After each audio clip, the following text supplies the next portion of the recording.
ఉండవలసిన కార్మికుల కన్నా తక్కువ ఉన్నారు. కాంట్రాక్ట్ కార్మికులు కూడా తొలగించారు, పర్మనెంట్ కార్మికులు కూడా తొలగించారు. నిర్వహణ లోపం కూడా ఉంది, అందుకే ఈ ప్రమాదం జరిగిందని కార్మిక సంఘాలు ఆరోపిస్తారు. ఇప్పుడు మీరు చూస్తే తక్కువ మంది ఉన్నారు కనుక ఈ ప్రమాదం జరగలేదు. ప్రాసెస్లో ఎలాంటి ల్యాబ్స్ లేదు, డీవియేషన్ లేదు. ఇది పాట్ నుంచి అది కక్కింది. ఎందుకు కక్కిందంటే తెలియదు. ఇన్ఫాక్ట్ ఎక్కువ మంది దాని కింద ఉంటే చనిపోయే పరిస్థితి, ప్రమాదం ఉండేది. సో ఇది ప్రాసెస్ లోపాలు ఎక్కడ జరగలేదు. నంబర్ 2, లోపల కార్మికులు కూడా కలిసారు. వాళ్ళు కూడా నేను సమాధానం చెప్పాను. ఏమన్నానంటే ఇతర ఫ్యాక్టరీలు, ఎందుకంటే ఇదే టెక్నాలజీ, దీనికన్నా వెనకబడిన టెక్నాలజీలు ఉన్న ఫ్యాక్టరీలు ఉన్నాయి. అదే టైంలో వచ్చినాయి 4-5 స్టీల్ ఫ్యాక్టరీలు భారతదేశానికి. రష్యన్ టెక్నాలజీతో ఏర్పడిన factory, one of the best technology. In fact మనం హైదరాబాద్లో కట్టిన ఇల్లు, ఉండవల్లో, ఇప్పుడు అమరావతిలో మేము కట్టే 2 ఇల్లు కూడా విశాఖ స్టీల్ వాడే కడుతున్నాం. ఎందుకంటే క్వాలిటీ బాగుంటుంది, స్ట్రెంత్ బాగుంటుంది, టెక్నాలజీ మంచిదని అందరూ బలంగా నమ్ముతూ టెస్ట్ కూడా చూపిస్తుంది. సో అక్కడ ఎంతమంది ఉన్నారు, ఇక్కడ ఎంతమంది ఉన్నారు, కమిటీ మొత్తం క్షుణ్ణంగా పరిశీలిస్తుంది. చేసి తగిన చర్యలు మేము తీసుకుంటాం. ఇది ఇంకోసారి జరగకూడదు అంటే అది ఎందుకు కక్కిందనే తెలుసుకోవాలి. మేము కింద ప్రాసెస్ లోపాలు జరిగితే మీరు అనేది కరెక్ట్, కానీ ఇక్కడ ప్రాసెస్ లోపం జరగదు. కెమికల్ రియాక్షన్ అంతా ముందల స్టేజ్లో జరిగిపోతుంది. ఫైనల్ మెటల్ వచ్చి ఇక్కడ నుంచి ఒక క్యూబ్ గా తయారయ్యి రన్నింగ్ ప్రాసెస్ జరుగుతుంది. దాని తర్వాత ఇంకా మిగతా ప్రోడక్ట్స్ తయారవుతాయి. సో ఇక్కడ ఎలాంటి కంటామినేషన్ జరిగేదానికి, కెమికల్ ప్రాసెస్ లో తప్పు జరిగేదానికి లేదు. కానీ ఎందుకు జరిగింది, ఎలా జరిగింది, ఏమైంది అనేది తెలుసుకోవాల్సిన అవసరం అందరు. అక్కడ పనిచేసిన కార్మికులకు తెలియదు. ఎందుకంటే 30 సంవత్సరాల నుంచి అక్కడనే పనిచేసిన వాళ్ళు అన్నారు, సార్ మొదటిసారి జరుగుతుంది. సెక్షన్ ఇన్ఛార్జ్ 92 నుంచి పనిచేస్తున్నారు, ఆయన ఎప్పుడు చూడలేదు. సో ఎక్స్పర్ట్స్కే తెలియదు ఇది ఇక్కడ పనిచేసిన కార్మికులకి పర్యవేక్షణలో ఉన్న లీడర్షిప్ కూడా తెలియదు. అందుకే ఎక్స్పర్ట్స్ వస్తున్నారు. ఎక్స్పర్ట్స్ వస్తే వాస్తవాలు తెలుసుకుంటాం, తగిన చర్యలు తీసుకుంటాం. అది అన్నా ఒకటి 4 గంటల 10 నిమిషాలకి జరిగింది. ఇక్కడ ఉన్న 8 అంబులెన్సెస్ కూడా ఇమ్మీడియట్ గా వెళ్ళినాయి. వాళ్ళందరినీ ఇమ్మీడియట్ గా తరలిస్తాం జరిగింది. ఇది ఆసుపత్రులకి ఇమ్మీడియట్ గా తరలిస్తాం కూడా జరిగింది. ఇంతేకాకుండా కలెక్టర్ గారు వచ్చారు, సిపి గారు వచ్చారు, హోంమంత్రి గారు వచ్చారు, ఎంపీ గారు వచ్చారు, ఎమ్మెల్యే గారు వచ్చారు, అందరూ వచ్చారు. కుమారస్వామి గారు నేను రాత్రి వచ్చారు సార్. జరిగిన 12 hours కూడా జరగల. 4 గంటల 10 నిమిషాలు జరిగితే ఆయన సుమారుగా 10 కల్ దిగారు. 6 గంటల్లో కుమారస్వామి గారు స్వయంగా వచ్చారు. నేను నిన్న సాయంత్రం వచ్చారు రష్యా నుంచి. ఈరోజు ఉప ముఖ్యమంత్రి గారు వచ్చారు. ఎందుకంటే ఇక్కడ ఒకటండి, ఎక్స్గ్రేషియా ఇచ్చేదానికో ప్రకటించడానికి కేవలం అదొకటే కాదు మా బాధ్యత. కుటుంబాలను ఆదుకోవాలి, కార్మికులతో అండగా నిలబడాలి, ఏం జరిగిందో మేము తెలుసుకోవాలి, రాబోయే రోజుల్లో ఎలా ప్లాంట్ని ముందలు తీసుకెళ్లాలి, ఇలాంటిది మళ్ళీ జరగకుండా చూసుకునే బాధ్యత మా అందరి పైన ఉంటుంది. సో దానికే మేము అందరూ వచ్చింది. అది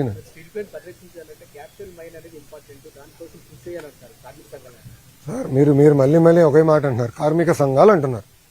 ఒక విషయం చెప్తున్నా, విశాఖ ఉక్కుని కాపాడుకుంది మేము. గతంలో ఎప్పుడన్నా క్యాప్టివ్ మైన్ ఉందా? విశాఖ ఉక్కుకి క్యాప్టివ్ మైన్ ఎప్పుడన్నా ఉందా? ఈ రోజు కూడా ఇక్కడికి వస్తున్న ఉక్కు ఫ్యాక్టరీలు అన్నిటి కూడా స్లర్రీ పైప్ లైన్ ద్వారా రా మెటీరియల్ ఎన్ఎండిసి టైప్ తో వస్తున్నాయి. మార్కెట్ ప్రైస్, ఇది ప్రైవేట్ సెక్టర్ కానీ ఎవరికైనా కానీ మార్కెట్ ప్రైస్. ఈ రోజు మేము కారులో వస్తుంటే ఒక ప్రతిపాదన వచ్చింది, స్లరీ పైప్ లైన్ నుంచి విశాఖ ఉక్కు కూడా ఇవ్వాలి. కానీ దాని గురించి ఏనాడు ఏ కార్మిక సంఘ నాయకుడు మాట్లాడరే. కార్మికులు మాట్లాడుతున్నారు. నన్ను అడిగారు కార్మికులు, అన్న మీరు దీన్ని కూడా స్లరీ పైప్ లైన్ వేస్తే బాగుంటుంది. నన్ను అడిగింది ఒక పని చేస్తున్న కార్మికుడు. తప్పనిసరిగా చేద్దాం, 100% చేయాలి. దానికి ఎక్కువ మనకి రైల్వే సైడింగ్ అన్ని కూడా ప్రాబ్లం లేదు. మనకి స్లరీ పైప్ లైన్ కూడా తీసుకొచ్చే బాధ్యత ప్రభుత్వం తీసుకుంటుంది. ఇది ఇప్పుడు మీరు చూడండి, ఇదే స్టీల్ ప్లాంట్ లాభాల్లోకి వెళ్ళింది, అద్భుతంగా చేసింది. సుమారుగా 10,000 కోట్ల ఎఫ్డి ఉండేది ఒక దశలో. తర్వాత కాంగ్రెస్ వాళ్ళు వచ్చారు. ఇదే ఇప్పుడున్న కార్మిక సంఘ నాయకులు కొంతమంది కాంగ్రెస్ వాళ్ళు ఉన్నారు. వాళ్ళని అడుగుతున్నా, మీరు డబ్బులు తీసుకెళ్లి వేరే రాష్ట్రాలకు ఖర్చు పెట్టారు, బరేలి అక్కడ ప్లాంట్ పెట్టుకోరు, ఇక్కడ పెట్టదు అన్నట్లు మీరు డబ్బులు పెట్టచ్చు కదా స్వామి. విశాఖకు డబ్బులు తీసుకెళ్లి పెట్టారు. తర్వాత జరిగిన పరిణామాలు మీకు తెలుసు, నష్టాల్లో కూరుకుపోయింది. 15,000 కోట్లు, ₹1 ₹2 కాదు. ఇది కేవలం కార్మికుల డబ్బులే కాదు, అందరి డబ్బులు. భారతీయులు అందరూ వాళ్ళు పన్ను కడితే కదా ఇది తీసుకొచ్చి పెట్టాము. భారతదేశంలో ఏ రాష్ట్రంలో ఇట్లా ప్రైవేటీకరణ జరగకుండా ఆపిన స్టీల్ ప్లాంట్ ఒకటి కూడా లేదు. అలాంటిది విశాఖ ఉక్కు కేవలం 1 and only ఎన్డీఏ ప్రభుత్వం ఆపింది. ఎందుకంటే మనకి ఎమోషన్ అటాచ్. మనం కాపాడుకున్నాం, కార్మికులు చూసుకునే బాధ్యత నాది. ఈరోజు కార్మిక సంఘాల నాయకులే ఎంత బాధ వేసినట్టు వాళ్ళు మాట్లాడే విధానం చూస్తే ఆ డబ్బులు ఇచ్చేయండి, డబ్బులు ఇచ్చేయండి అంటే డబ్బులు ఇచ్చి చేతులు దులుపుకుని వెళ్ళిపోమంటారు మమ్మల్ని? అదా మా బాధ్యత? నేనేమన్నా కుటుంబాలను మేము ఆదుకుంటాం, ఎస్ ఎక్స్గ్రేషియా ఇస్తామని చెప్పాం, అంటే ఎలాంటి డౌట్ లేదు. ఒక ఆయన ఏమన్నాడంటే విచిత్రం, ఒక కార్మిక నాయకుడు ఏమన్నాడంటే అసలు మీరు ప్యాకేజ్ ఇవ్వకుండా ఉంటే ప్లాంట్ తెరిసేది కాదు కదా, ప్లాంట్ తెరుచుకుని ఉంటే మనిషి చనిపోయాడు కాదు కదా. మాట్లాడే విధానం అండి ఇది. మీడియా మిత్రులు, ప్రజలు కూడా ఆలోచించండి దయచేసి. ఏంటిది? ఇప్పుడు నేను వెళ్ళింది ఏంటి, వాళ్ళు అడిగిన ప్యాకేజ్ కన్నా రెగ్యులర్ ఎంప్లాయీస్కి ఇంకెక్కువ వస్తుంది, దాన్ని కుడించమంటారు? లేదు. మేము ఇంకోటి అవుట్సోర్సింగ్ కాంట్రాక్ట్ ఆర్ పర్మనెంట్ అయినా కూడా ఇద్దరికి ఉద్యోగాలుగా ఇస్తాను, పర్మనెంట్ ఉద్యోగం ఇస్తాను. భారతదేశంలో ఎక్కడ జరగలే. పెద్ద మనసుతో కుమారస్వామి గారు సెక్రటరీ గారితో పోరాడి తీసుకొచ్చిన ప్రైవేటీకరణ కాకుండా కాపాడుతూ ఉంటున్నారు, కానీ సొంత గనులు కేటాయించుకుంటే అది ఎలా సాధ్యం అవుతుంది? ఇప్పుడు మీరు ప్రశ్న ఇప్పుడు ఏం చేస్తున్నారంటే, నేను లాస్ట్ టైం కూడా ఇక్కడికే వచ్చాను, నేను ఎంటైర్ యూనియన్స్తో మాట్లాడాను. నేను ఆ రోజు అందరినీ చేతులు ఎత్తమని అడిగాను, ఒక్కళ్ళు చేతులు ఎత్తాలి. ఆ రోజు ఢిల్లీ తీసుకెళ్తాం రండి క్యాప్టివ్ మైన్స్ గురించి అంటే అందరూ కన్వీనియంట్గా ఆ రోజు ఒక్కళ్ళు చేతులు ఎత్తాలి. అంటే మీరు ఇండివిజువల్ పార్టీ పాలిటిక్స్ స్టిల్, మీరు కలెక్టివ్గా స్టీల్ ప్లాంట్ మాది అనుకున్న irrespective party verticals or wing verticals పక్కన పెడితే, మీరు స్టీల్ ప్లాంట్ కార్మికులు బాగు కోరుకోవాలి, ఇది బాగుండాలి, ఇది విశాఖ ఉక్కు, ఇది ఆంధ్రుల హక్కు అనే మీరు పదాన్ని నిజంగా మీరు ముందుకు తీసుకెళ్లాలి స్ఫూర్తినంటే, నేను ఆ రోజున ఇదే దాంట్లో గత వైసీపీ ప్రభుత్వం ఇది అమ్మేస్తానంటే మేము వచ్చి కూర్చొని కొట్లాడాం దీనికి. అదే దాన్నే నివేదిక రూపంలో నేను మన హోంమంత్రి గారికి తెలియజేశాను. అది మీరు చూస్తే వెంటనే దాన్ని ఆ ప్రైవేటీకరణ కూడా ఆగి ఈరోజు ఇక్కడికి వచ్చింది. ఇది మేమందరం సమిష్టిగా చేసాం, మాట్లాడాం. కాకపోతే ఏమవుతుందంటే దీన్ని క్యాప్టివ్ మైన్స్ అంటే మరి ఇంతకాలం ప్రాబ్లం ఏమవుతుందంటే సార్, మీరు మాట్లాడుతున్నప్పుడు నన్ను అడగగలరు, అంటే మీరు సమస్యలు మోసేవాడి మీద మీరు ఒక పంచింగ్ బ్యాగ్ లాగా అంటే మీరు అంటున్నారు కానీ జనరల్ నేను జస్ట్ ఒక పర్సెప్షన్ చెప్తా ఉన్నా. ఎవరైతే బాధ్యతలు తీసుకుంటారో వాళ్ళ మీద ఎక్కువ ప్రశ్నలు వస్తాయి తప్ప అడగాల్సింది ఎవరు? ఒక 5 సంవత్సరాల నుంచి వాళ్ళు ఉన్నారు. దానికి ముందు కాంగ్రెస్ ప్రభుత్వం ఉంది, ఆల్మోస్ట్ క్లోజ్ టు 10 years. ఇది అప్పటి నుంచి చేయాల్సింది. ఇవన్నీ వారసత్వపు ఇష్యూస్గా వచ్చినాయి, లెగసీ ఇష్యూస్గా వచ్చేసినాయి. నాకేముంది, నేను ఏ సమస్యల నుంచి మేము పారిపోవడానికి లేము. ఉన్నది వాస్తవాలు చెప్పి అర్థం చేసుకొని దానికి ఒక పరిష్కార మార్గం ఎతకడానికే మేము సంపూర్ణ సర్వప్రయత్నాలు చేస్తాం. మీరేదో అడుగుతున్నారు మేడం? సార్, టెక్నికల్ గా ఉన్న వాళ్ళని తగ్గించేసి అడ్మినిస్ట్రేటర్స్ తో రన్ చేస్తున్నారు. పని ఒత్తిడి కూడా కార్మికులు, నిర్వహణ లోపం చాలా ఎక్కువగా ఉంది అనేది కూడా లోపల పనిచేసిన కారణం వాళ్ళు అంటున్నారు మేడం. ఇది ఇంత మీరు అడిగిందే నాకు చెప్పారు. కాకపోతే ఇది ఏంటంటే, ఇది మనం నేను దీనికి సంబంధించి అనుభవం ఉన్న వ్యక్తిని కాదు నేను. కాకపోతే నేను ఏం చేయగలను, ఇప్పుడు మీరు అన్నది ఎంతవరకు అనేది నేను పబ్లిక్ తీసుకెళ్ళగలను. లేదంటే రేపు పొద్దున్న విచారణ ఈ కమిటీ ఏదైతే వస్తుందో వాళ్ళకి మేము చెప్పగలం. సో నేను అందుకని అంటాను, వన్స్ వీళ్ళందరూ ఆ కమిటీ తీసుకున్న తర్వాత నేను ఒకసారి కార్మికులతో ఇంటరాక్ట్ అయ్యాను అనుకోండి, ఇప్పుడు ఏమైపోతుంది, ఇప్పుడు మాట్లాడాలంటే అందరూ ఒకేసారి మీద పడిపోతే కాదు. చాలా ప్రశాంతంగా కూర్చొని చాలా నిబద్ధతతో చేయాల్సిన మీటింగ్. సో అది నిజంగా మీరు చెప్పింది కూడా పరిగణలో తీసుకొని వాటితో మాట్లాడతాం. లాంటి స్టీల్ ప్లాంట్ చాలా వరకు దేశంలో చాలా స్టీల్ ప్లాంట్ ఉన్నాయి, ఎక్కడా లేనంతగా ఇక్కడ ఈ ప్రాంతంలో ఈ స్టీల్ ప్లాంట్లో ప్రమాదాలు జరుగుతున్నాయని కార్మిక నేతలు చెప్తున్నారు, కార్మికులు కూడా ఆందోళన. దీన్ని ఎలా చూడొస్తారు మీరు? నేను స్టీల్ ప్లాంట్ కార్మికులు, మీరు సంఘాలు ఉన్నాయి కదండి, సంఘాలు ఉన్నప్పుడు మీరు కూర్చోబెట్టి వీళ్ళు ఒక్కొక్క ప్రభుత్వం వచ్చినప్పుడు ఒకలా బిహేవ్ చేస్తాయి సంఘాలు. నాకు ఇబ్బంది ఏముందంటే, సంఘాలు అనేవి ఇర్రెస్పెక్టివ్ ఆఫ్ ఏ ప్రభుత్వం వచ్చింది ఏ ప్రభుత్వం పోయింది అనే కంటే కూడా సంఘం కార్మికుల సంక్షేమం కోసం ఇర్రెస్పెక్టివ్ ఆఫ్ మనం ఎవరు బాగా చేయగలం అని ఆలోచించాలి తప్ప, మీరు వైసీపీ వచ్చినప్పుడు కాంప్రమైజ్ అయిపోయి, వైసీపీ వచ్చినప్పుడు ఈ స్థలాలని మనం ప్రైవేటీకరణ చేసేద్దాం వాళ్ళతో కుంభక, ఇవి నేను వాస్తవంగా చెప్పగలను. ఆ రోజు నేను కూర్చున్నప్పుడు ఎందుకు ఇంత బలంగా మాట్లాడగలంటే, ఆ రోజు నేనే నోరు తెరిచి అడిగితే ఒక్కరు చెయ్యి చూపులు. సో అందుకని మొదటి రక్షణ కవచం ఎవరు? సంఘాలు ఈ పొలిటికలైజేషన్లోనో లేదంటే మన పార్టీ రాజకీయాల్లో పడిపోయి నిజంగా కార్మికుల సంక్షేమం ఎంతవరకు ముందుకు తీసుకెళ్లారు అనేది కూడా నాకు వాళ్ళతో కూర్చొని నేను మాట్లాడతాను సార్. నేను I don't try to shy away from this.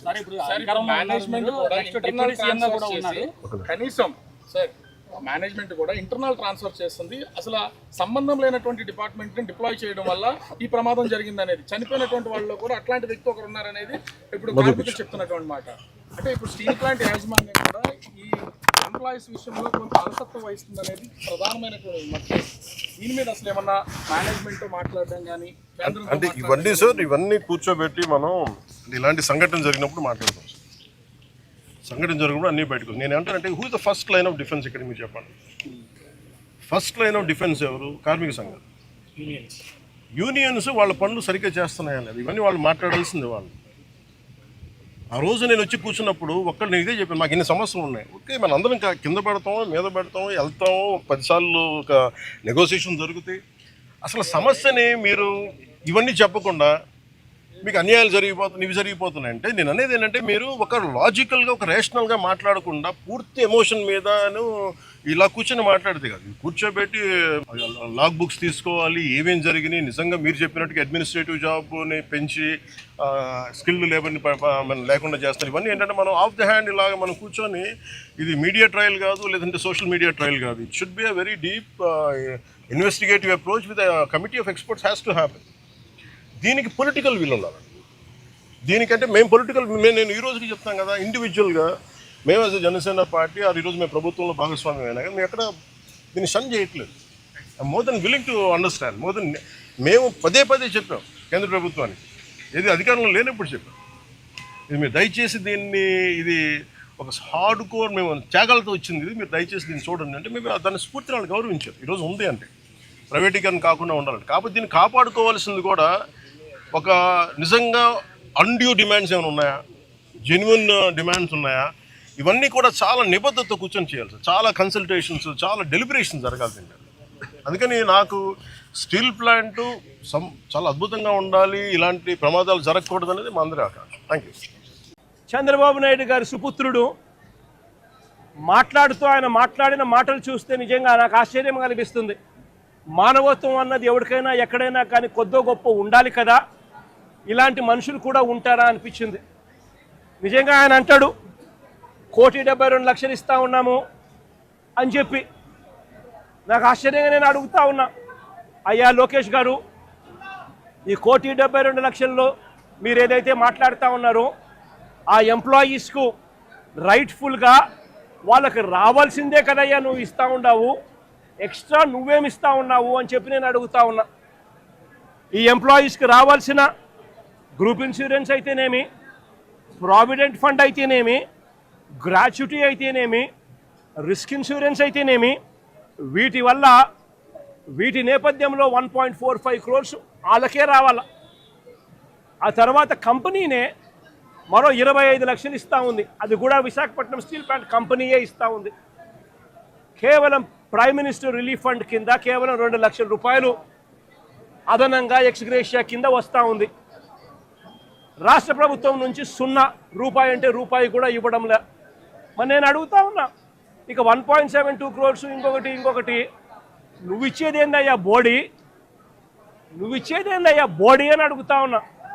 వాళ్ళకి రావాల్సిందే, వాళ్ళ హక్కుగా వాళ్ళకి రావాల్సిందే, వాళ్ళకు వస్తూ ఉంది, వాళ్ళకి అది ఇస్తూ ఉన్నారు, అది వాళ్ళకి ఇస్తా ఉన్నారని మీరు చెప్తా ఉన్నారు. ఇది నిజంగా ధర్మమేనా, న్యాయమేనా అడుగుతా ఉన్నా. ఇదే విశాఖపట్నంలో ఇంతకుముందు మా హయాంలో ఇలాంటి ఒక దుర్ఘటన జరిగితే అక్కడ కూడా మనుషులు చనిపోతే ఎంతమంది చనిపోయినారు? ఎల్జీ